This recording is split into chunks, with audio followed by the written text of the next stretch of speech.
Good morning, Wamboos. Day 2 of this trip. Must admit, it wasn't the best night's sleep. It was pretty cold, and we had a bunch of monkeys through here last night, scattering the tent about. And yeah, the guy who sold me the pump to inflate my mattress gave me the wrong one. It's got a wall plug on it, not one you can plug into the cigarette lighter of the truck. So I slept on the ground. Still, that's it. All that's left to do now is going to break down to camp, have a cup of tea, and then on into Rimfasmark.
Okay, that was about, I don't know, about 40 kilometers of really horrendous road. And then for some reason it switches back to tar road. And it's like this all the way into Rimfasmark.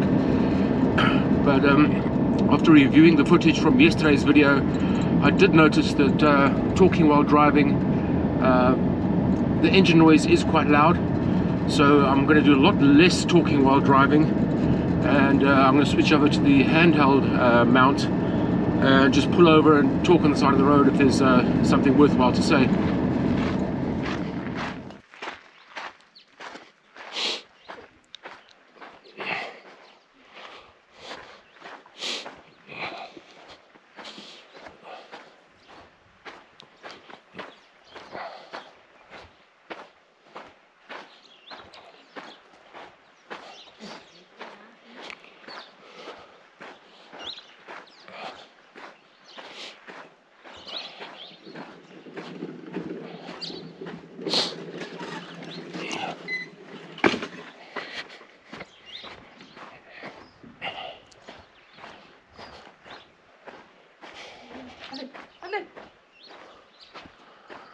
Morgen, is Sylvia of Sylvanus here? Nee,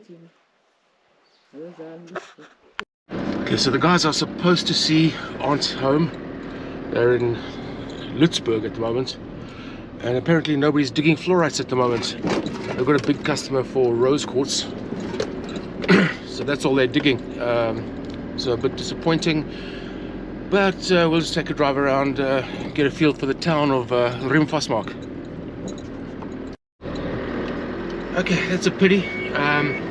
Would have liked to get some footage of the actual mines, the fluorite mines, but I've got some footage on my Facebook somewhere. I'll see if I can dig that out and edit it in. I must remember I must talk up because I'm using the rear-facing mic. So taking a drive down into actual Rimfasmark. And the story of Rimfasmark is this area had a very mixed race settlement. Then the old government chucked everybody out and turned this whole area into a military base. And then you know, the local Nama people got sent to Namibia, the Xhosa people got sent to Transkei, and everybody was dispersed all over the country. But when the new government came in, this was the first area to win a land claim, so they got the land back to the original owners, and yeah, they built up from there. It is a very small and mostly impoverished community. Sadly, a lot of substance and alcohol abuse. But in that mountain over there, if the camera gets it, there's fluorite, but then there's also rose quartz mines around here. They find different colors of fluorite, different quartzes. But here we are in the little settlement.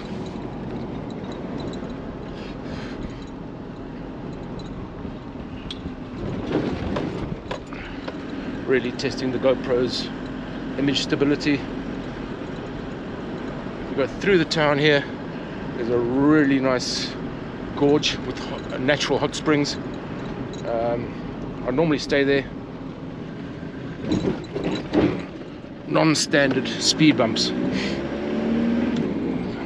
Somebody got upset with cars driving too quickly down the road, and they put in these speed bumps, but it's just a layer of bricks. So, and I've done this before, coming down here, my car loaded with rocks, don't notice it, and nearly ripped the sump out.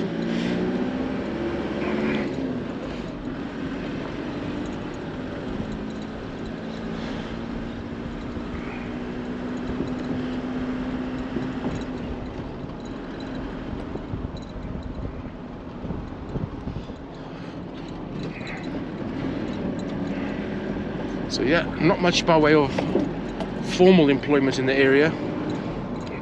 A lot of people do scratch a living digging rocks in the surrounding mountains, but I really couldn't tell you what most people do for a living here. There's a school, there's a police station, but that's about it. So I'm just going to turn around here.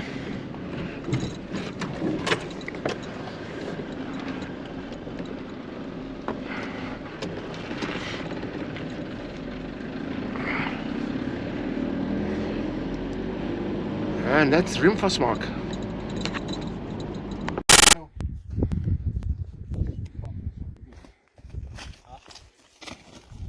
Hallo. Jongen, ik zit mee. Wat zeg?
Little shop here, Bergendal.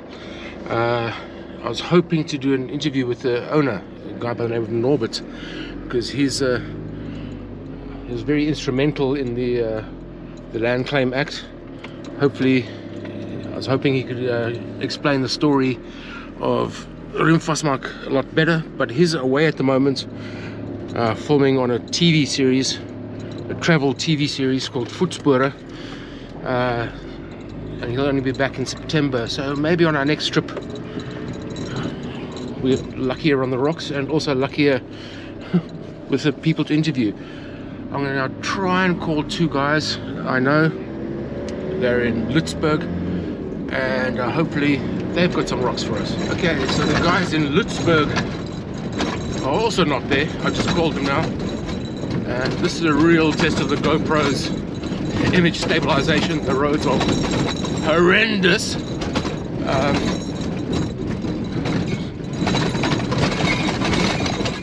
Stop for a second.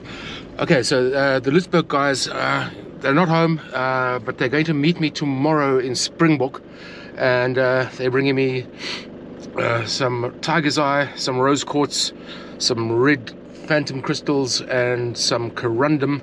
But we'll have to look whether I buy it or not. Depends on the price and the quality and all that good stuff. But yeah, I'm not going to be filming much more on this road because I'm sure the engine noise and the rattling is too much. So we'll pick it up again in Kakamas, where we're going to see there definitely will be rocks. A dealer friend of mine, and he's got rocks already cleaned, already in flats, and so hopefully I'll be able to pick up some stuff off him and maybe some Kalahari manganese field stuff, but we'll see when we get there. Just for interest's sake, there's a big weaver bird nest. It's like a communal nest. God knows how many birds will stay in there. And that's not even a big one. Relatively common in this area.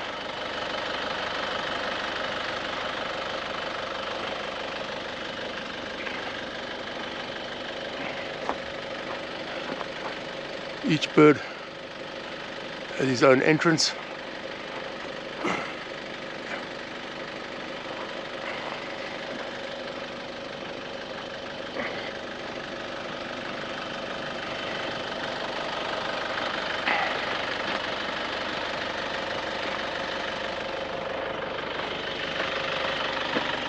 So start in the middle of nowhere and on to pick up some rocks.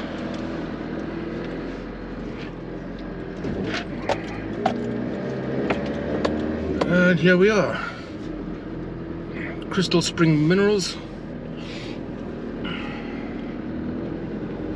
by appointment only.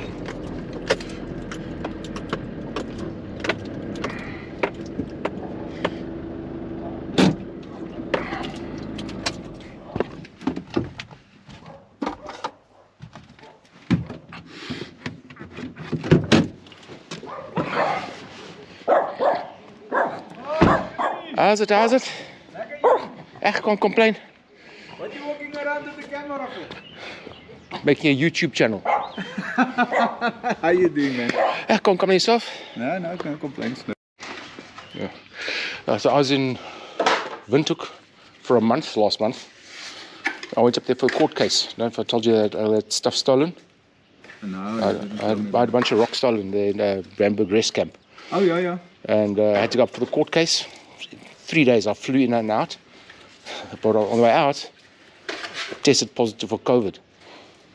And then quarantine. Yeah, self-quarantine until you test negative. So I was there for a month. Yes, like it. Yo, you stayed in Windhoek for a month. One crappy little room about 3 by 2 meters. Ah, that's a bad one. That's a bad one. Nah, yes, like it. And then, did you get the matter resolved? Did they find your things? Got the rocks back. Okay, that's all right. Got a Murva fine or imprisonment, his choice. Okay. So you actually knew who it was? Absolutely. When I noticed the stuff had been stolen, I started phoning all the dealers I know in the area. Mm-hmm. And I got hold of, what's his name? The American guy.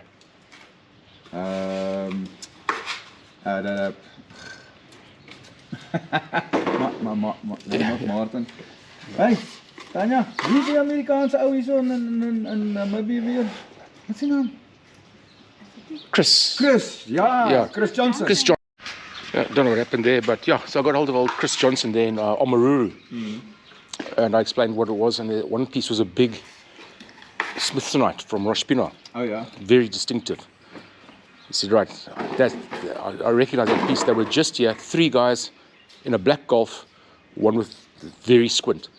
All right. As soon as I told everybody that, everybody knew the only guy in town with the black Golf was the one cop. And his friends with the Oakers squint nailed him immediately. So it was a cop that was behind the cop was driving. The only guy that went to jail was the squint guy. So I think the other guys were just along for the ride. Apparently. Yeah. Allegedly. Okay. But I mean, then you're lucky, you got your stuff. Yeah. It is in the police station there as evidence. Okay. But yeah, I got it back. But I flew up. I didn't drive. Yeah. So I've had to leave a lot of stuff in storage there. So the next time I go, I'll go to Bucky and drive it out. Oh, yeah, that's a bad one. Yeah. Unbelievable. So how did they steal it? Did you just leave it at the campsite or something? Yeah. We had tables for sorting and packing. Oh, yeah. And they came over the wall in Brandberg rest camp. Oh, yeah. Because when the cops came with the guy and the rocks, they made him walk around and show where did he come over, where did he take it, blah, blah, blah. He still tried to say, well, yeah, if you drop the charges, I've got more rocks for you. I said, not a chance, China. Yeah, I was the last guy you robbed in the restaurant. Oh, yeah. Okay, so how long did he get in the end? I can't remember. Maybe a fine also or something? Yeah, the fine, it's a more of a fine. I know for him it's going to be, I think it's like 30 grand or something. Oh, yeah. Yeah. $1 million. Yeah. Nice. Okay. Anyhow, show some rocks. Yeah, let's go have a look there in the shed. Let me just grab a key here. Else, let me just look around here what I can show you in the meantime. And then of course I have a lot of Namibian fluorides. Yeah, let's have a look at those. I bought that and trimmed and cleaned and everything, but yeah, my guys don't seem too keen on that. I don't know if my price is too high or what the problem is. But got a lot more of this in Springbok, but these are already clean, nice deep red luster.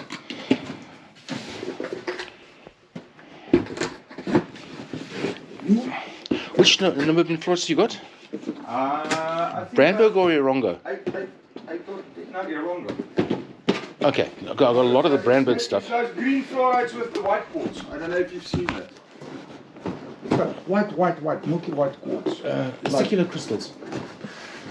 No, not really.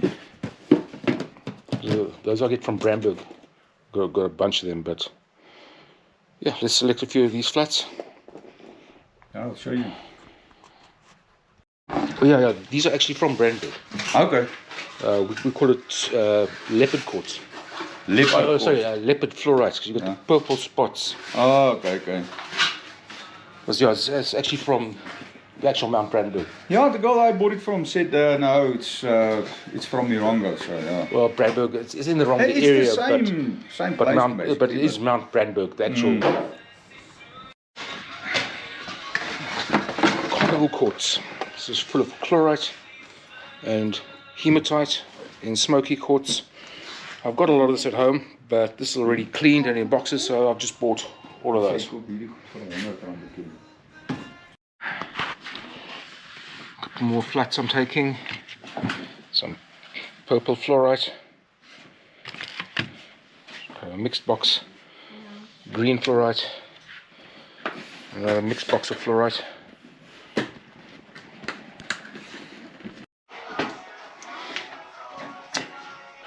Kalahari manganese fields, rhodochrosites, kutnohorite, yttringite, inosite, sugilite, olmeite,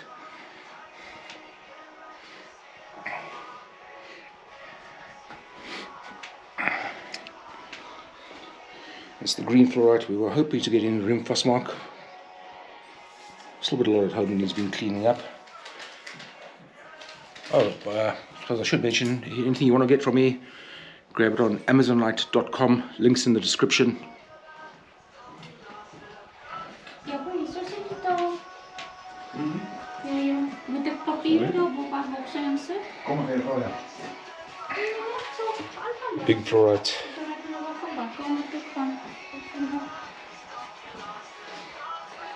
Ik heb het uitgeschreven, maar alles is waarschijnlijk niet.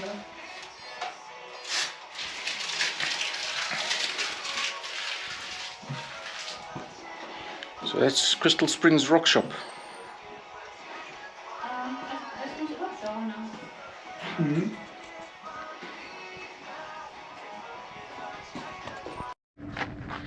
Okay, on our way again. And if you're familiar with my websites and my Facebook videos, you'll probably recognize a lot of the stuff that you saw there in the rock shop. The trucks go past. It's a lot of the same stuff that I supply myself because actually we use the same, we buy for the same miners. So, but I always do stop in and buy something from him because he's already cleaned it, he's already boxed it, sorted, selected, so it's all ready to go. And I get buddy prices, so I get at a price that I can still flip out and make a profit on. So yeah. That's my friend Yaku, not to be confused with the other Yaku that we're going to now, who's in Springbok. We're on our way. Next town will be Pofadder, which means, well, it's synonymous with the middle of nowhere in South Africa. If you say middle of Pofadder, it means you're in the middle of nowhere. So we'll pass through there and on to Springbok. Yeah, so also as I was saying, if you're familiar with my websites, you know the stuff I do, and if you're not familiar, I'll put 3 links down in the description. I've got 3 different websites, and I'll explain all that in another video as to why there are 3 websites instead of just 1.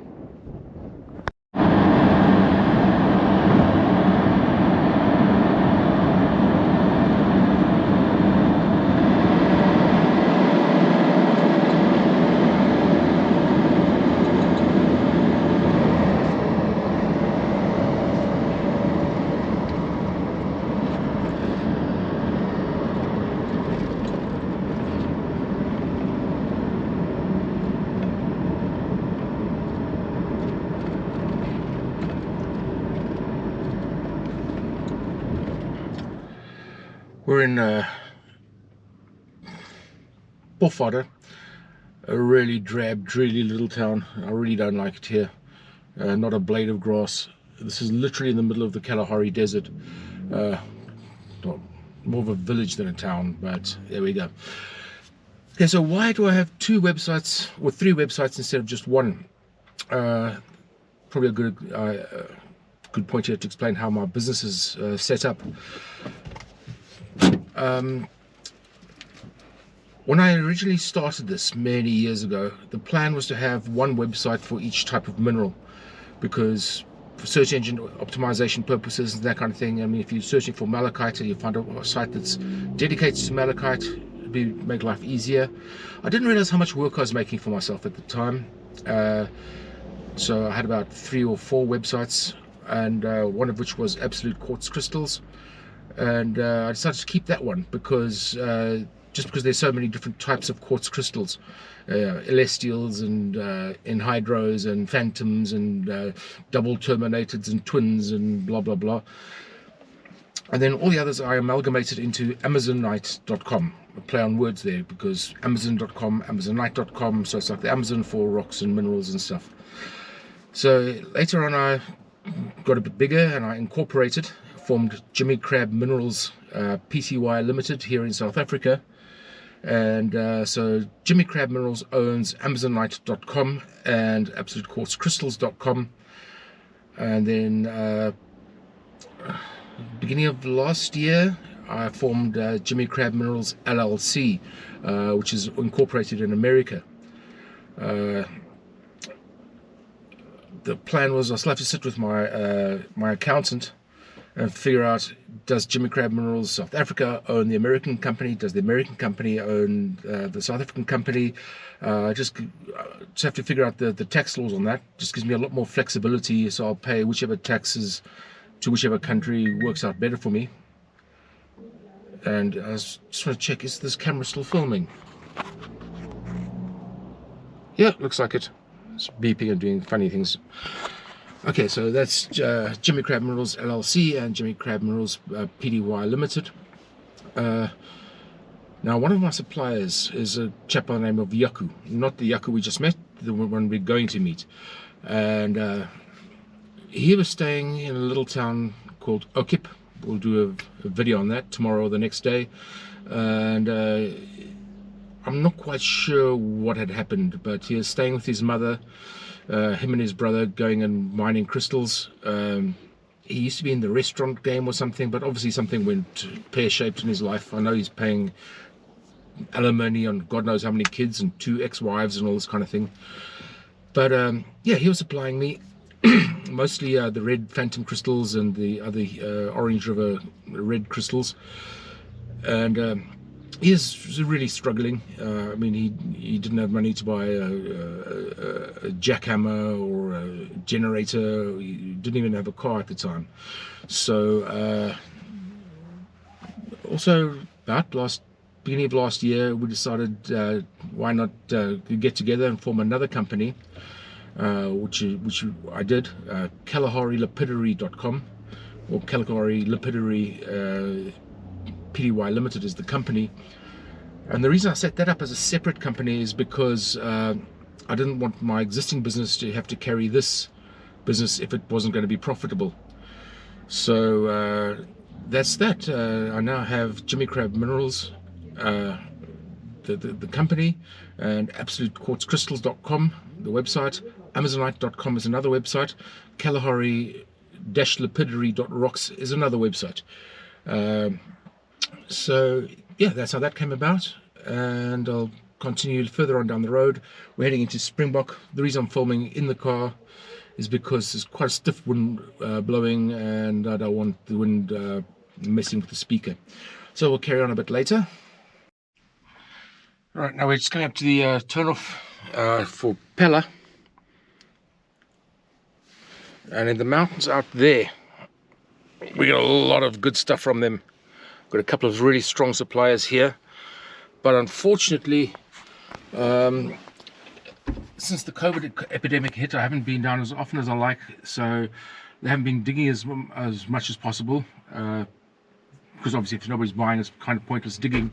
So I'm going to go and try and get all that reinvigorated, and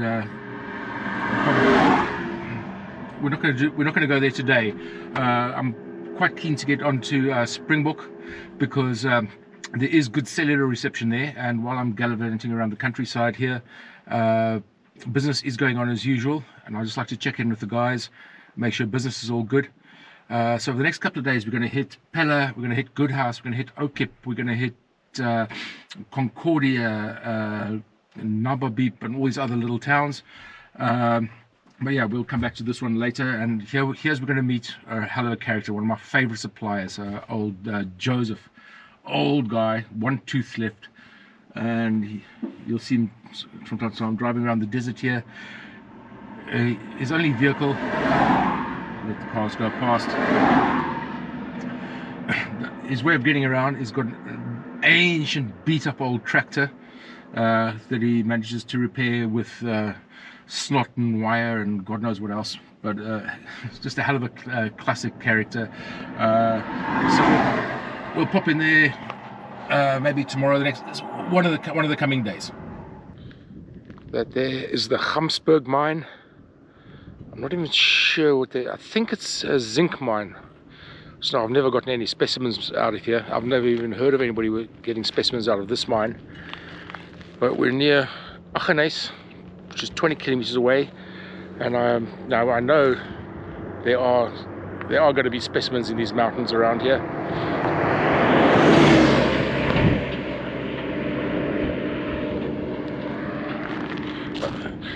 I know there are going to be specimens. I have gotten some garnets in matrix out of here. but it's just I don't have any regular suppliers. I might try my luck on one of these days, or on this trip, but I doubt we'll get anything out of there. But just an interesting mine, that one.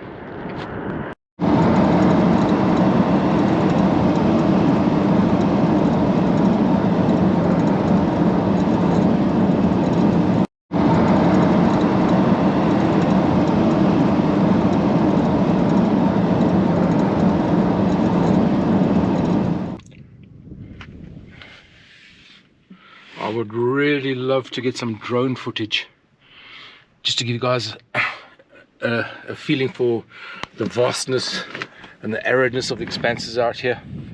I've got myself what's supposed to be a very good make of drone, but so far all I figured out is how to crash it.